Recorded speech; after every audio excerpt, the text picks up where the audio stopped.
നമസ്കാരം.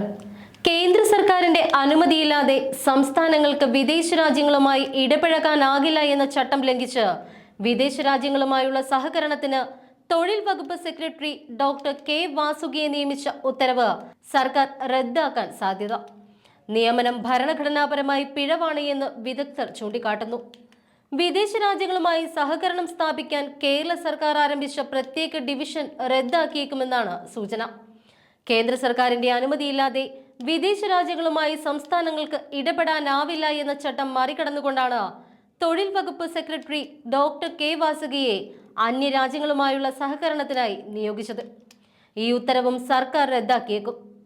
പിണറായി സർക്കാരിന്റെ നീക്കം ഭരണഘടനാ വിരുദ്ധമാണ് എന്നും വിദഗ്ധർ ചൂണ്ടിക്കാട്ടി. മുഖ്യമന്ത്രിയുടെ നിർദ്ദേശപ്രകാരമാണ് വിദേശ ഏകോപനത്തിന് സെൽ രൂപീകരിച്ചത്.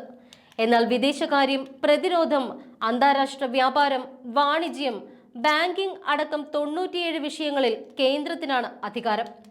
സംസ്ഥാനങ്ങൾക്ക് ഇതിൽ ഇടപെടാനാവില്ല. കേന്ദ്രാനുമതിയില്ലാതെ സംസ്ഥാനങ്ങൾക്ക് വിദേശ രാജ്യങ്ങളുമായോ ഏജൻസികളുമായോ കരാറുകളോ ഉടമ്പടികളോ ഒപ്പിടാനാവില്ല. താൽക്കാലിക വിഷയങ്ങൾക്ക് അപ്പുറമുള്ള കാര്യങ്ങളിൽ വിദേശ രാജ്യങ്ങളുടെ ഓഫീസുകളുമായോ പ്രതിനിധികളുമായോ സംസ്ഥാന സർക്കാരിന് ബന്ധം പാടില്ല. സാമ്പത്തിക സഹായം സ്വീകരിക്കാനും വിദേശ മന്ത്രാലയത്തിന്റെ അനുമതി വേണം. എന്നാൽ ഇതൊന്നും പരിഗണിക്കാതെ പ്രത്യേക ഡിവിഷൻ രൂപീകരിക്കുകയായിരുന്നു സംസ്ഥാന സർക്കാർ.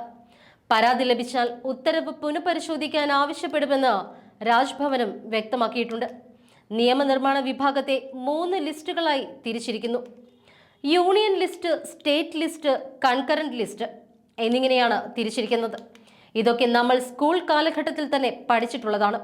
ഇതിൽ ആദ്യത്തേതായ യൂണിയൻ ലിസ്റ്റിൽ പറഞ്ഞിട്ടുള്ളത് വിഷയങ്ങളിൽ നിയമനിർമ്മാണത്തിനുള്ള അധികാരം കേന്ദ്ര സർക്കാരിന് മാത്രമായിരിക്കുമെന്നാണ്. അതിൽ വരുന്ന കാര്യങ്ങൾ ഇവയൊക്കെയാണ്: പ്രതിരോധം, ബാങ്കിംഗ്, കറൻസി, വിദേശകാര്യം, വാർത്താവിനിമയം. ഇതിലാണ് വിദേശകാര്യം വരുന്നത്. അതിൽ തീരുമാനമെടുക്കേണ്ടത് കേന്ദ്രമാണ്. സർക്കാരിന് ഇതിൽ ഒന്നും തന്നെ ചെയ്യാൻ സാധിക്കില്ല. പക്ഷേ എന്തടിസ്ഥാനത്തിലാണ് മുഖ്യമന്ത്രി ഇങ്ങനെയൊരു തീരുമാനം എടുത്തിരിക്കുന്നത് എന്ന് മനസ്സിലാകുന്നില്ല. രണ്ടാമത്തേതാണ് കൺകറന്റ് ലിസ്റ്റ്. കേന്ദ്ര സംസ്ഥാന സർക്കാരുകൾക്ക് നിയമനിർമ്മാണത്തിന് തുല്യമായ അവകാശം. അതിൽ വരുന്നത് വിദ്യാഭ്യാസം, വനം, ട്രേഡ്, വിവാഹം, ദത്തെടുക്കൽ, പിന്തുടർച്ചാവകാശം എന്നിവയാണ്. അടുത്തതാണ് സ്റ്റേറ്റ് ലിസ്റ്റ്. നിയമനിർമ്മാണത്തിനുള്ള അധികാരം സംസ്ഥാന സർക്കാരിന് മാത്രമാണ്. പോലീസ്, കൃഷി, ജലസേചനം, ഫിഷറീസ്, ഗതാഗതം എന്നിങ്ങനെയാണ് അത്. അതിൽ പറയുന്ന കാര്യങ്ങളിൽ മാത്രമാണ് സർക്കാരിന് തീരുമാനമെടുക്കാൻ സാധിക്കുക. വിദേശ എംബസികളുമായും കോൺസുലേറ്റുകളുമായും അവരുടെ ജീവനക്കാരുമായും IAS ഉദ്യോഗസ്ഥർ നേരിട്ട് ഇടപെടരുത് എന്നാണ് പെരുമാറ്റച്ചട്ടം. പരാതി ലഭിച്ചാൽ ഉത്തരവ് പുനഃപരിശോധിക്കാൻ ആവശ്യപ്പെടുമെന്ന് രാജ്ഭവൻ വ്യക്തമാക്കി. കേരളത്തിലെത്തുന്ന വിദേശ പ്രതിനിധികളുമായി വാണിജ്യ, വ്യവസായം, വിദ്യാഭ്യാസം, തൊഴിൽ തുടങ്ങിയ മേഖലകളിൽ സഹകരണം കരാർ ഉണ്ടാക്കുകയും വകുപ്പുകളുടെ ഏകോപനത്തിലൂടെ തുടർ നടപടികൾ സ്വീകരിക്കുകയും ചെയ്യുകയാണ് വാസുകിയുടെ ചുമതല.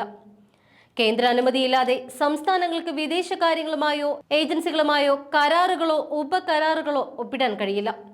താൽക്കാലിക പ്രശ്നങ്ങൾക്കപ്പുറം കേസുകളിൽ വിദേശ രാജ്യങ്ങളുടെ ഓഫീസുകളുമായോ പ്രതിനിധികളുമായോ സംസ്ഥാന ഗവൺമെന്റിന് ഇടപാടുകൾ ഉണ്ടാകരുത്.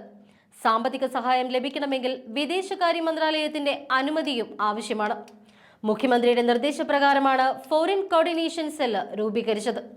വിദേശകാര്യം, പ്രതിരോധം, അന്താരാഷ്ട്ര വ്യാപാരം, വാണിജ്യ, ബാങ്കിംഗ് തുടങ്ങി 97 വിഷയങ്ങളിൽ കേന്ദ്രത്തിന് അധികാരമുണ്ട്. സംസ്ഥാനങ്ങൾക്കിതിൽ ഇടപെടാൻ ആകില്ല. സിവിൽ സർവീസ് ഉദ്യോഗസ്ഥർ വിദേശ നയതന്ത്ര പ്രതിനിധികളുമായി നേരിട്ട് ആശയവിനിമയം നടത്താൻ പാടില്ല. ചീഫ് സെക്രട്ടറി മുഖേന മാത്രമായിരിക്കും ആശയവിനിമയം നടത്തുക.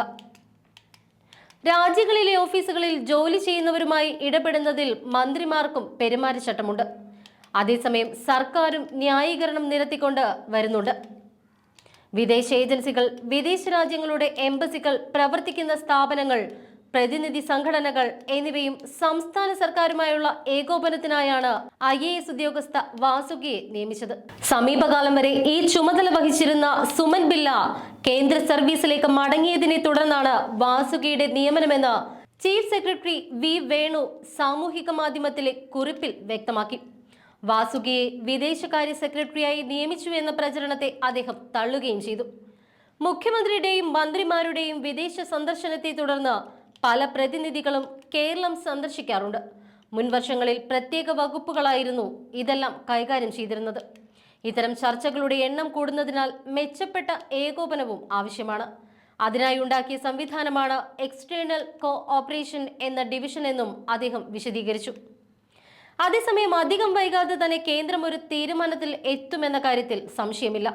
സർക്കാരിനെ ഈ വിഷയത്തിൽ വലിച്ചു കെട്ടും എന്നും ഉറപ്പാണ്.